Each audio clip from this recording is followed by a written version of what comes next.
Hey, good morning, y'all.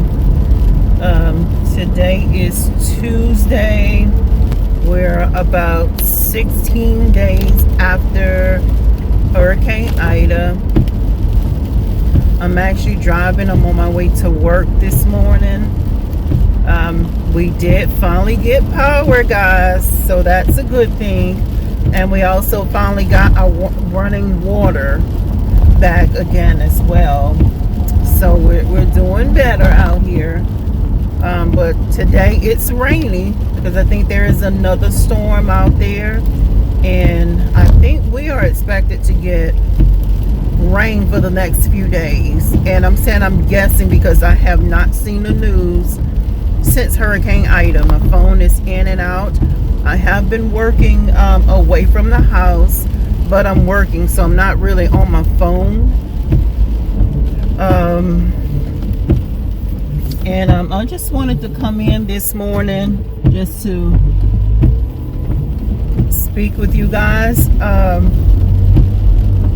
mind is kind of all over the place this morning, guys, because after going through this storm and being without electricity for 14 days, it's like your life is going through a storm as well. And I'm sorry for the noise. It's pouring down out here right now, and then my windshield wipers are going. But it's like you go through like an emotional roller coaster after the storm. Leading up to the storm, we're rushing and trying to get things prepared for the storm. And going into the storm, it was the anniversary, like the 15th or 16th year of anniversary of Hurricane Katrina. You're not sure what that is, just kind of go back and Google it. It was a really bad storm that happened years ago. And Ida actually hit on the anniversary of Katrina. So for Katrina, I want to say my family was out of lights for like about 2 weeks as well. So going into the storm, in my mind, I was trying to be prepared for at least 2 weeks if we were not able to get out of the house. So we had enough food to last for about 2 weeks. Even if it came down to canned goods or whatever, we would be okay. The night of the storm, it was so scary. It's just you're sitting there and you hear the noise sound almost like a train because of the wind. That's how the wind sound. And you hear things flying around, you hear things falling. And when the storm hit us, it was probably maybe about 10 o'clock, I guess. I'm not even really sure, but it was pitch dark outside. So you couldn't see anything, but you can hear all these things going around you. That night I did not sleep. I kind of dozed on and off. I didn't really sleep until after the storm. But it was something. It's like you're going through that. You worried about what is it going to look like outside. Is everybody okay? Because usually during a storm, families will get together and you'll be at one house.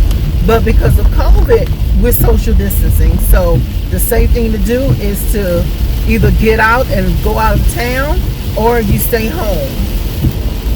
So that night. It was crazy. You're laying in the bed, or you're sitting there, wherever we were, because for the most part we all kind of sat up, until after a little time we finally went and laid down.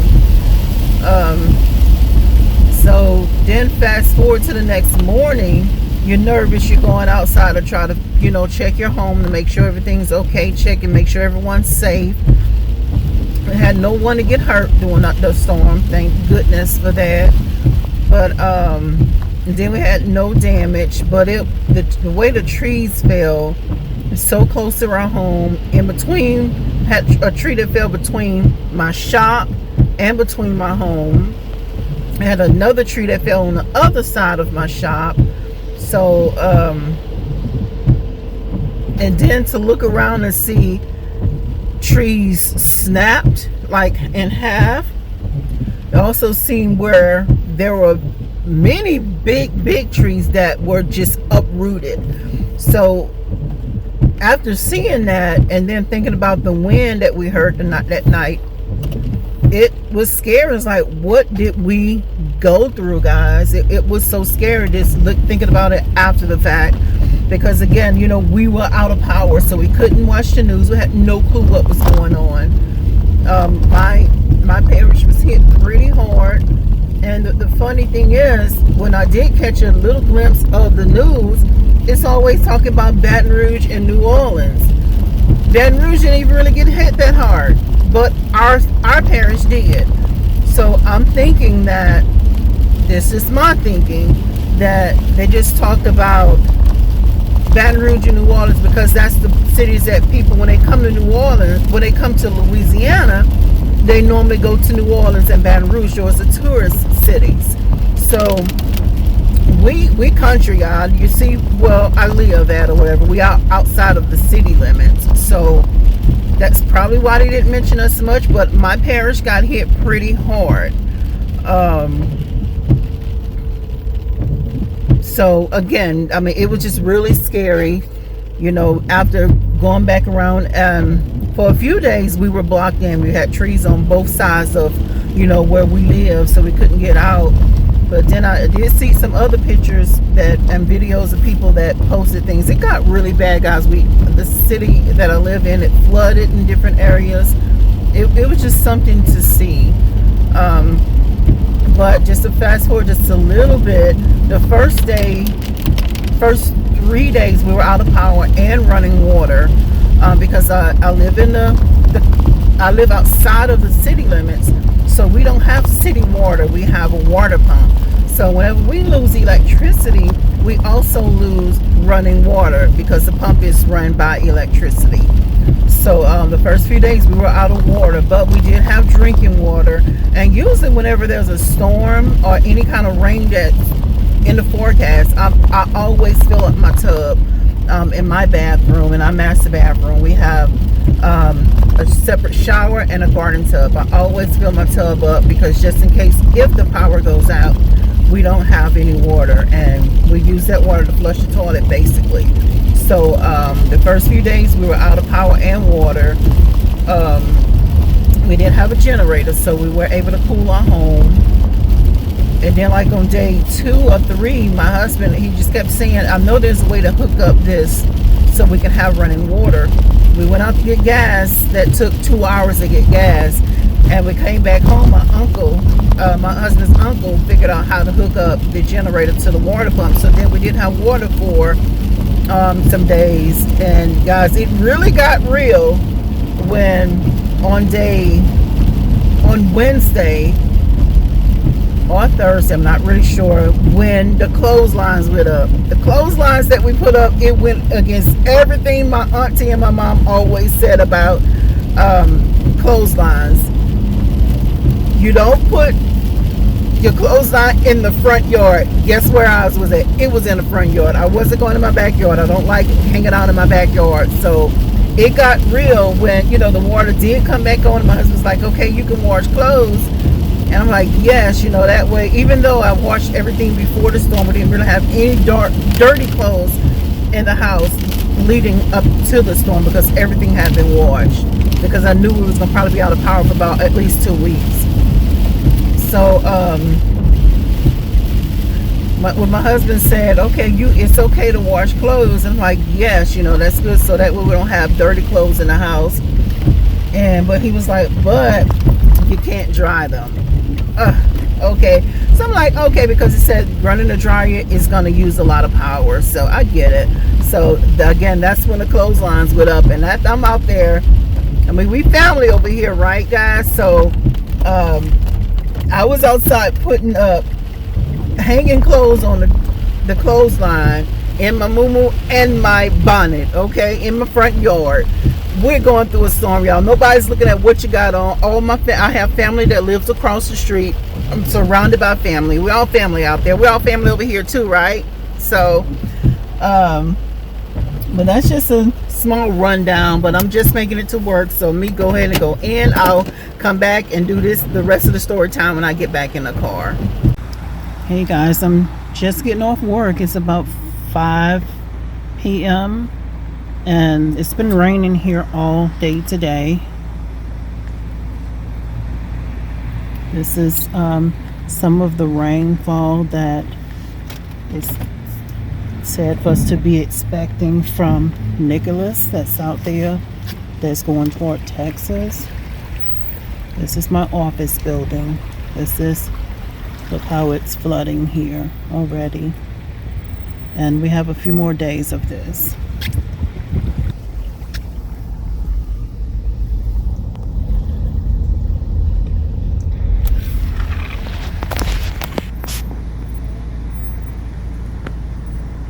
And it's still raining right now.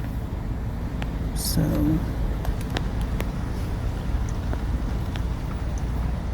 this morning I had to end really abruptly because I got to work, but I want to come back in to do just a little bit more story time. I was talking about like day 4 when I was talking about the clothesline going up. The next day, after that, we pretty much spent trying to get to the gas station every other day just to gas up for the generator, because it took a few jugs of gas each day to keep the generator running. We spent maybe $100 every 2 days or so to try to keep it going. The first time we got gas, we spent about an hour and a half in line to get gas. The second time, it was about 2.5 hours in line to get gas.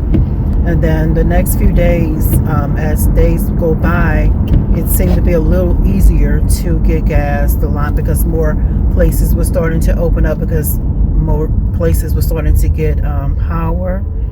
But we had to drive maybe 20-30 minutes away from home to get gas because everything here was shut down, as far as the gas stations and things like that. And then the gas stations that were open, it was people sitting in line 4 or 5 hours, and then there was a limit of like maybe $25 or $50, and that's not even worth sitting in line for that long. You've been around out of gas waiting on that, and then you still have to try to get gas for your generator.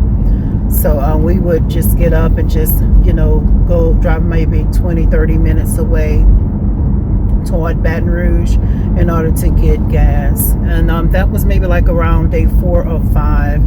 And then after that, we was getting like in the swing of things. Again, we had the generator at that time, and then we had water, running water, because they hooked the generator to hook the water pump to the generator, so we had access to running water and with the ability to keep our home cool because we had a generator. But come day number 12, day 12, that was on a Friday for us, and it was a morning that I was getting up because I wanted to go to Everything Embroidery Market. It was in Biloxi, Mississippi. It's about an hour and a half from me. So I got up that morning. I had already took off from work to go to this trade show, and get up that morning to get ready to go, and we had no water.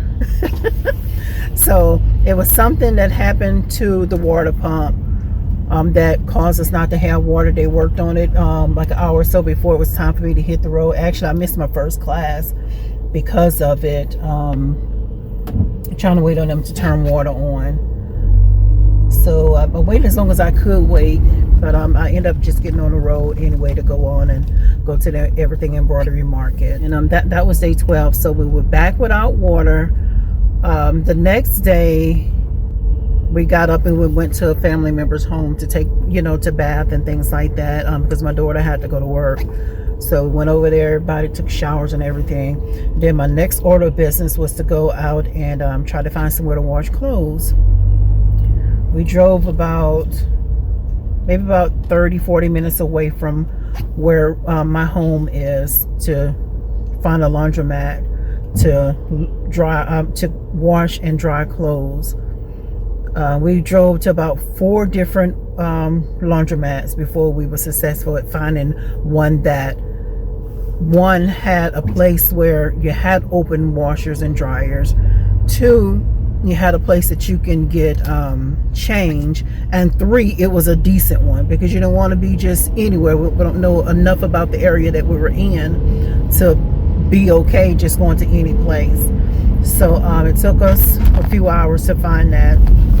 So we finally got the clothes and everything washed, and then we finished up a little after 5. So on our end, where I live, things were starting to close like about 6 o'clock. Most businesses. So we got finished washing clothes about it was about 5:30, and we still had 20-30 minutes to get back home. There's no way we would find a place in order to get something to eat. So the next thing for us to do, after finding somewhere to wash and dry our clothes, we had to find somewhere that we can grab something to eat and then get home. So that took a few hours, because everywhere you go, because the area we were in, I don't know if they went back to regular hours, but everywhere you went, there was a line, there was a wait, or you get up to the board to order and say, oh, we're out of this, this is all we have, and it was just a mess. So we ended up finding something and got back home, and again we returned back to home with no water. And I tell you, I did get into a little funk, because it's like, Lord, what in the world? How do we even get out of this? First we were dealing with COVID, and then we're dealing with Ida, so it's just, I did get in the phone, but I had to remind myself that, hey, number one, you didn't have any damage to your home. Number two, no one was hurt, and then, some people don't even have a place to go back home to, guys. Some people lost their homes, So I have to keep reminding myself, hey, you have so much to be thankful for. Stop fussing and complaining. Suck it up, So, and then day 14, that was the day that when we got up, started moving around. About 9 o'clock in the morning, we seen that the I want to say the power truck, because Entergy is the company that services the area that I live in, but it wasn't just energy, it was different companies, because I'm assuming that with people coming from different states to come in to help us. So they started, when I noticed them out there, it's like, oh goodness, thank the Lord, they're here, they're going to try to get our power going. And then they started working, and then about 12 o'clock, it starts to rain. So we noticed that they were out there, and it's like, okay, it's starting to rain. Like, okay, we want them to be safe. We really want our lives, but we want these people to be safe. We don't want anyone to get hurt. So all the guys just pretty much kind of vanished out of the our neighborhood. And I'm assuming they probably went and took lunch or something, because about 2 o'clock they were back in the area. So I'm like, thank you, Lord, they're coming back to work. So they worked out there like several hours, and then finally around 7:30 we got power. Thank the Lord. Finally got power on day 14. And then we still had no water. So it was 7:30 at night, and my uncle and my husband, they went out to try to find out what was going on with the water pump. It looked like it had burnt something out, like the wiring, so they were able to repair it. And then an hour later, after we had power, we had water, y'all. So I'm like, thank you, Lord, because I had to go to work the next day as well. I work from home. They sent us home last year, about 1.5 years ago actually. I've been working from home, but because of Ida, and we had no power, no internet, they wanted us to come in the office to work. So that's what I'm like, okay, I have to be able to get power and water, running water, to be able to go to work. So I was so thankful that on day 14 we had lights and water. But a few takeaways is just remember to count your blessings, guys. Be grateful, because you think you have it worse. There's always someone who has it worse than you. And I say that because it's day 14 for us, and Actually, today is day 16 that I'm recording this video, but our power was restored on day 14. So 2 weeks after Ida. We're dealing with COVID. It's been so many lives lost with COVID, and then we're dealing with Ida. And still on day 14, guys, there's still people here that do not have power. So that's one of the main things. I have to remind myself, count your blessings. Don't be ungrateful, because things could have been a lot worse. So thank y'all for watching. That's concludes this video. This was just a video to come in and let you know, give you guys an update as to what I've been going through, what my family has been going through. And because I had so many things that I wanted to do as far as my journey with learning how to use my buy, and this just kind of set us back a little bit. But hey, you know, we bounced back and we're better than before. Thank you all so much for watching. Give this video a thumbs up. Remember to subscribe, turn on your notifications so you don't miss the next upcoming videos, because there will be more videos coming up. I plan to do more videos learning how to use my buy. I also have another, I have more footage from the EEM in Biloxi, Mississippi. I have that video that's coming up as well. So thank you all so much for watching. I really appreciate you guys. Again, this was just to give you all an update on what's been going on with me and my family. We're good. We're safe. No one was hurt or harmed. We didn't have any damage. Thank the Lord for that. But until next time, guys, thank you all so much for watching. And bye for now, but we'll see you in the next video. Thank you, y'all. Bye-bye.